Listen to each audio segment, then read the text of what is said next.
అందరికీ నమస్కారం అండి. ఎలా ఉన్నారు? బాగున్నారా? నేను కూడా చాలా బాగున్నాను. ఈరోజు ఈ వీడియోలో వరలక్ష్మి వ్రతానికి కావాల్సిన సామాన్లేంటో, అసలు వరలక్ష్మి వ్రతానికి ఇవన్నీ ఒక్కరోజు ముందు చూసుకున్నా సరిపోతాయండి. అసలు ఏమేం కావాలో చూద్దాము. ముందుగా శుభకరంగా మనం పసుపు కుంకుమలతో స్టార్ట్ చేద్దాము. ముందుగా పసుపు, కుంకుమ, అలాగే కడ్డీలు, కర్పూరము, నువ్వుల నూనె లేదా నెయ్యి, లేకపోతే కొబ్బరి నూనె, అక్షింతలు పూజ చేసుకోవటానికి, అలాగే బియ్యం కలశం కింద పోయటానికి, అలాగే అమ్మవారిని ఆసనం పైన వేయడానికి బియ్యము, అలాగే పీటలు మనం కూర్చుని పూజ చేసేదానికి, లేదా మరి ఇంకొకటి అమ్మవారిని కూర్చోపెట్టడానికి, కలశం పెట్టడానికి పీటలు అయితే తీసుకోవాలి. అలాగే ప్లేట్లు, గ్లాసులు అంటే వచ్చిన వారికి పానకం అవి ఇవ్వడానికి, ఇది ప్రసాదం పెట్టడానికి ప్లేట్లు అవన్నీ తీసుకోవాలి. అలాగే కలశం చెంబు, అలాగే మామిడి ఆకులు, అరటి పిలకలు, తమలపాకులు, ఒక్కలు లేదా ఒకపొడి పట్లాలు,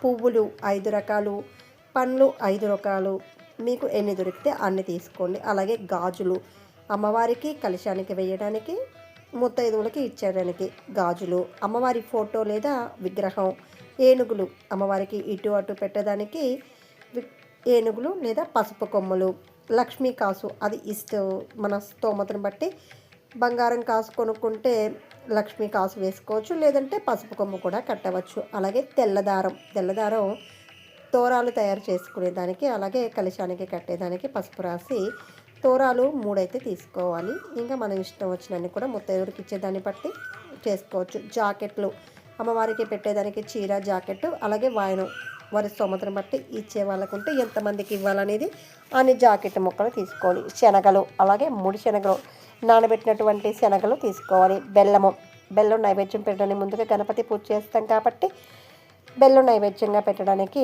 బెల్లము, అలాగే పానకాన్ని తయారు చేసుకోవడానికి కూడా బెల్లము. నైవేద్యాలు మీ వీలుని బట్టి ఎన్ని రకాలు చేసుకుంటే అన్ని రకాలు.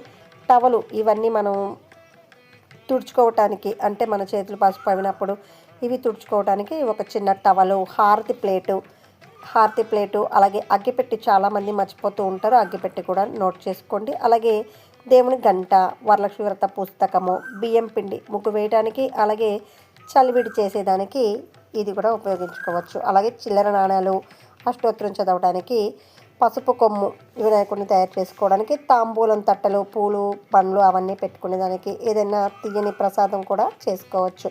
పంచామృతం, పంచపాత్ర, ఉద్దరిని, అలాగే ఎండు ఖర్జూరాలు, టెంకాయలు అమ్మవారికి కొట్టడానికి, కలశం పెట్టడానికి, కొబ్బరి బోండం, అలాగే వినాయకుడికి ఒకటి కొట్టేదానికి టెంకాయలు, అలాగే కలశం వినాయకుడికి, అమ్మవారికి ఈ విధంగా తీసుకోవాలి. పంచామృతానికి పంచదార, పాలు, అలాగే తేనె, చక్కెర, ఆవు నెయ్యి, పెరుగు తీసుకుని 5 రకాలుగా పంచామృతం తయారు చేసుకోవాలి. ఇవన్నీ వరలక్ష్మి వ్రతానికి ముఖ్యమైన వస్తువులు, కావలసిన వస్తువులు.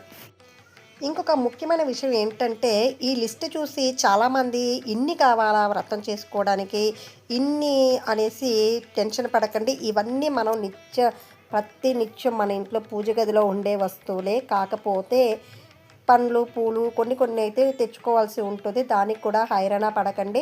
మన స్తోమతకి తగ్గట్టు, స్థాయికి తగ్గట్టు చేసుకోవడంలో తప్పు లేదు. వాళ్ళు ఇలా చేస్తున్నారు, వీళ్ళు ఇలా చేస్తున్నారు అని పోటీ పడైతే ఎప్పుడు కూడా పూజలు, వ్రతాలు చేసుకోవద్దండి. మన స్తోమతని బట్టి, మన స్థాయిని బట్టి మాత్రమే చేసుకుంటే ఆ వరమహాలక్ష్మి మనల్ని కరుణిస్తుంది, అనుగ్రహిస్తుంది. అంతేకాని వాళ్ళని వీళ్ళని చూసైతే ఎట్టి పరిస్థితుల్లో చేసుకోవద్దండి. దయచేసి అప్పులు చేసి కూడా పూజలు చేయవద్దు. మనకుండే దాంట్లో చేసుకుంటేనే లక్ష్మీదేవి మనల్ని కరుణిస్తుంది.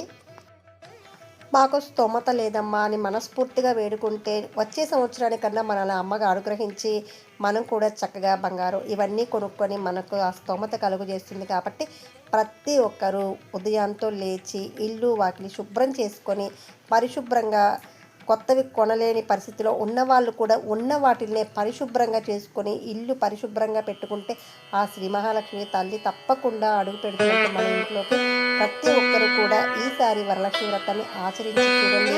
ఆ వరమహాలక్ష్మి తల్లి అనుగ్రహం తప్పకుండా కలుగుతుంది. కాబట్టి ఇప్పటి వరకు ఎవరైనా చెయ్యని వాళ్ళు కూడా ఒకసారి చేసి చూడండి, మీకే తెలుస్తుంది. ఈ వీడియో మీకు నచ్చిందనుకుంటున్నాను. నచ్చితే లైక్ చేయండి, షేర్ చేయండి.